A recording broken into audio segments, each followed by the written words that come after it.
Hey, no time like the present. Welcome to Brisbane Small Business Show. I have Peter Ellis with me, Dr. Peter Ellis even. So, Peter, tell us a little bit about yourself and your background. Okay, very briefly, I've always been concerned. I was brought up in a family business. I've always noticed with other people around me that some really intelligent people were going out of business, and some people who didn't know anything about anything were doing very, very well, and I couldn't understand why. And so I've spent my life trying to discover that, in essence. And that's one of the most frustrating things of life, isn't it? We see people that we can imagine not to be overly intelligent and go, how come they're doing so awesome? And and I'm super smart and I'm struggling, and we all from time to time in different areas of life get that. Absolutely. Now, Peter, you've actually done a little bit of study on the growing pains of business, yeah? That's right. Well, I've spent about 25 years actually working practically with businesses, helping them. But while I was doing that, I also got a master's degree in strategy and communication, a professional doctorate in business education, and I've just completed a PhD now in business development and growth, which has brought out some brand new understanding of the inside structure, organization, and way businesses are run to make it easier for people to understand the question that I've had all my life. I've now found the answer. Now, look, here's where the challenge is going to kick in, and you're going to help me solve this. That so often people that get really highly educated and they go into academia, they forget about the real world, yeah? Exactly. That's why I've right the way through been working practically with businesses. And so you're going to help people not get stuck in that cycle, but actually through really practical means. Absolutely, yes. Cool. So, so why is it that some just seem to easily and effortlessly breeze in and get super successful, and other people seem to be working their butts off, doing everything, believing if you build it, they will come, but then they don't? Oh, there are a number of reasons. In essence, in research, there's two schools. One is where people just want to look into the way businesses work, and they say, give me all the information of lots of businesses and I'll send it off. And that just gives you all the research data that people have seen and don't understand, and so on. The second school, which is where I come from, is where people actually look into the business, the structure, the organization. But where they've been going wrong is they've only been looking at mindset. Mindset's everything. It's not. It's part of it. They've been looking at what skills are necessary. They've been looking at what the structure, what the process and procedure. All these things are important. What I've done is I brought them all together and say, look, if you have these things together, you are going to be able to have a strong and successful and continuous sustainable business. But the thing is, yeah, and that's what it is. But the thing is that people seem to think they understand business, but they only understand different parts of it, and they're only shown, and they're only by seeing the whole thing together as a big picture. Suddenly, it all becomes clear. And to me, people love to oversimplify stuff, yeah? And they love to go, hey, you've got to understand your why, but your why won't help you at all if you don't get off your butt and do stuff, yeah? And right. And even then, you may have all the skill in the world in a particular facet, but if you don't have the strategy of how to implement and to parlay that, then you're not going to get there either. So it really is, you need that mixture and in the right order. And you've been doing with your research, you're saying you've got your approach, and it actually helps people understand what stage they're in, so what they need to focus on to get to the next level, yeah? Exactly. Just so you understand, in private enterprise, the vast majority, about 87%, are micro businesses, one person doing their thing, and they're happy and great. That only leaves about 13 to 15% who want to grow. That's all. Although that is still like, hundreds of thousands of companies, but it's only a very small or small number. So can I just clarify? So the micros that you're talking about are the solopreneurs who aren't trying to move to a bigger platform. They don't want to. They want to have a life, and that's perfectly fine. They all have different reasons for it, and they're not in there to grow. They're in there to have. They don't want to work for someone else, or they want whatever reason it is. And even for them, sustainability is important, but they don't necessarily need to go through growing pains. Not through growing pains, but it would benefit them if they understood what the easiest and most complete mindset is, what skills they need. What I've actually done to make it easier is I've got a little plan here where you've got your technical knowledge, your management knowledge, and your personal abilities as the business grows. And that little download, that little graph that you just held up, that's the one that you sent to me on Friday, yeah? So we're going to have a download for everyone with that, and we'll put it into the commentary here a little bit later on.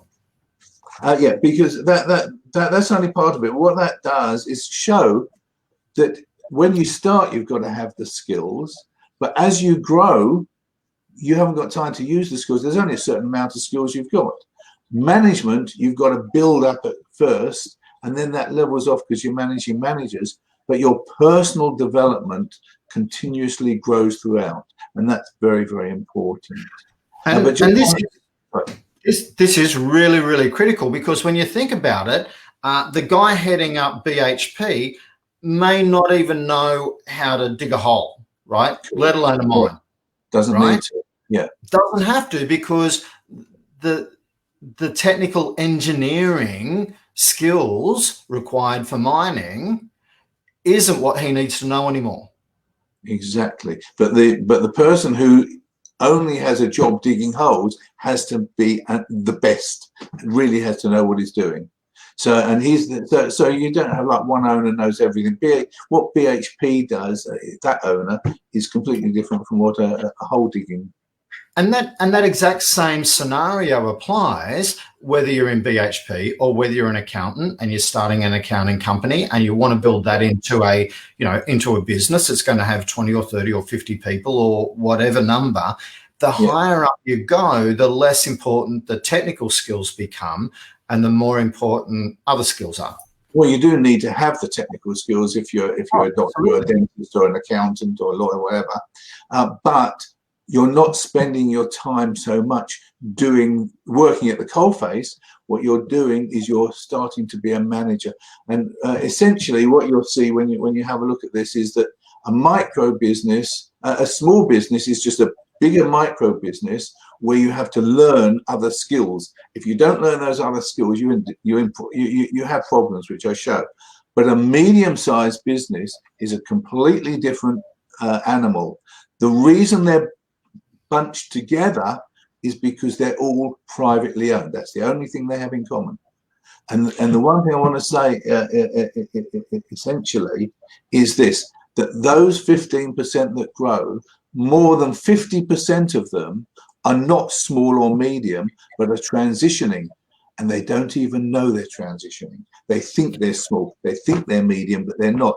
They're in between. And that's why they're having their problem. That's why they're confused. And that's what I can show them.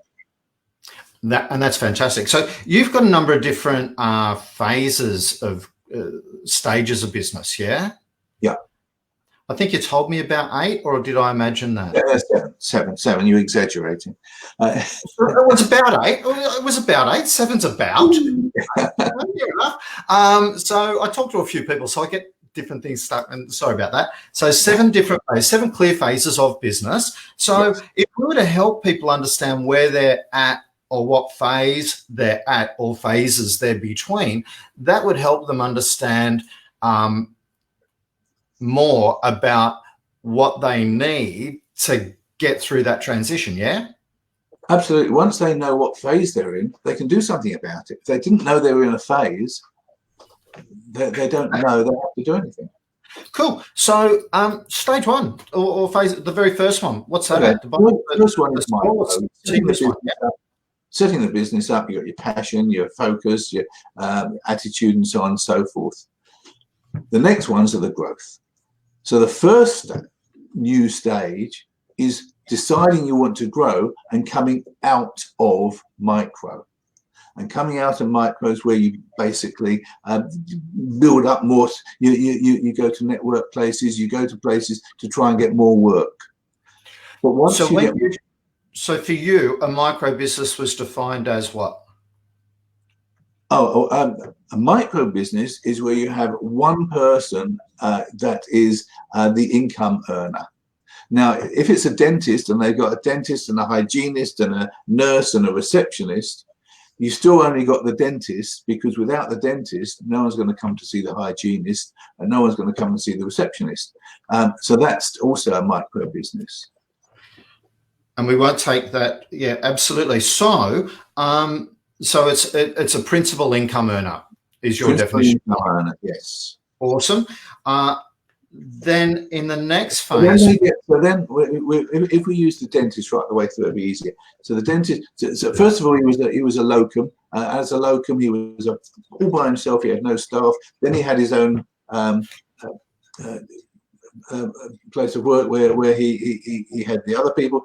Now he wants to become a small business. So first of all, he's getting more and more work and he can't cope. So he says, right, I'm going to get some more dentists.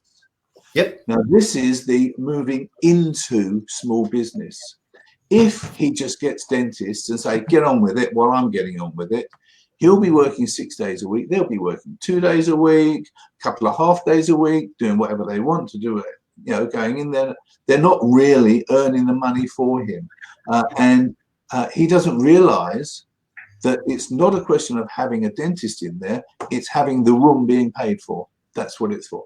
So once that happens, and he's got a few of them, he can then transition to a small. But most dentists, accountants, medical practices and so on, have extra doctors or accountants or whatever, just doing their thing. But there's no structure or organization. And that's what you need to put in before it becomes a small business. Once it becomes a small business, you can say, I'm happy, it's a small business, everything's doing its thing, I'm getting the income in I want, I've got the structure, I've got the admin and so on. But you might say, well, look, I actually want to grow, so I'm going to get a few more practices. So you're now coming out of a small business. You're still doing the small business stuff, but you're coming out of it because you're looking around, you're trying to find other practices. Then you move into it. Now, when you move into it, you've got to make sure that someone looks after all these departments. Someone looks after all the different. As you move there, you have less and less time to actually physically do any dentistry. You have to make sure that all the equipment for the dentist is there, that everything's working, that everything's going on. You've got to keep an eye on the cash flow. You've got to make sure that you can plan in advance so that there's always dentists there or locums on call or whatever. So it's planned and organized. You can't just sit in your office doing dentist work. You've actually got to manage it. And when you've got 3 or 4 practices and you've got an area that makes false teeth and amalgam and all that sort of thing, you've got no time to be a dentist. You're talking to your accountant, you're doing all sorts of other non-accounting things because you are now a full-time manager, and you've got managers within it. That's the basic structure. But why do some people do it and why don't some people do it is the big question. And there's 2 answers to that. The first answer is it's someone who's tried it a few times and failed, learns each time, and each time they start again, they've learned a bit more and they improve it. And the other one is someone who has an understanding of the requirements of an organization and puts them in place as they develop them. So I've worked with a company that's taken 2 or 3 years to reach to a middle-sized company, and one that took 25 years to reach to it, because they took longer for them to understand what was necessary. And for 25 years, they could have gone broke any day. Once they cracked it and they put everything in place, they could enjoy their business. And that's something that somebody said to me years ago. Just because something's not working now doesn't mean it won't work ever. It could just be you need to tinker to understand you need to find the key to that next level. Right now, sometimes it's going to be, sometimes it will be mindset, other times it will be skills, and other times it will be the structure and things. But it depends on. But if you give up, then you're going to get stuck where you are. That is true. One of the biggest issues that people have is what's called letting go, and there's a lot of research in letting go as a concept. There's a whole movie about that. In micromanagement, is there? Yeah, called Frozen. Anyway, we won't talk about that. We won't sing the song. We all know the song. So we do. It's a real parable for life, as all Disney movies are. The fact is, the more we can let go of, hey, as the micro to get into the small, let go of, I'm the only one that can do this, so that you can allow others to do that too. Awesome. Yes. You can still control it, but you mustn't actually be micro. The more you micromanage, the less you can grow. Absolutely. No, this is really, really interesting stuff. So you've given us 3 different levels there, or did those 3 levels incorporate the 7 levels that you've got? They're called the micro, small, and medium, and then you've got out of micro into small is 2, out of small into medium is 2, so that makes the 7. Right. Okay. Now I get that. Because you've got your different phases. You've got your different phases of transition. Yes. Hey, I miss the stuff that everyone misses, which was the whole point of your research. What was the point of my research? To discover the missing links. Those are the there were 3 levels, but there wasn't. There was 7.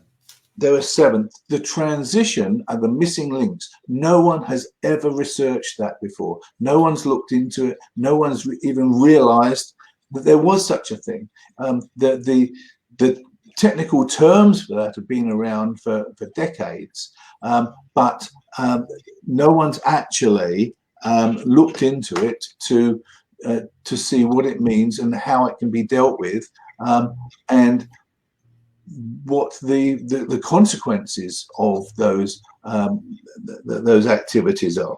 And it's really, really important. But it's not. Yes, you've got to understand marketing, and you've got to do marketing. Yes, you've got to have the skills. Yes, you've got to do this, that, and the other. But the most important the 3 most important things in business, if you want to grow, are this.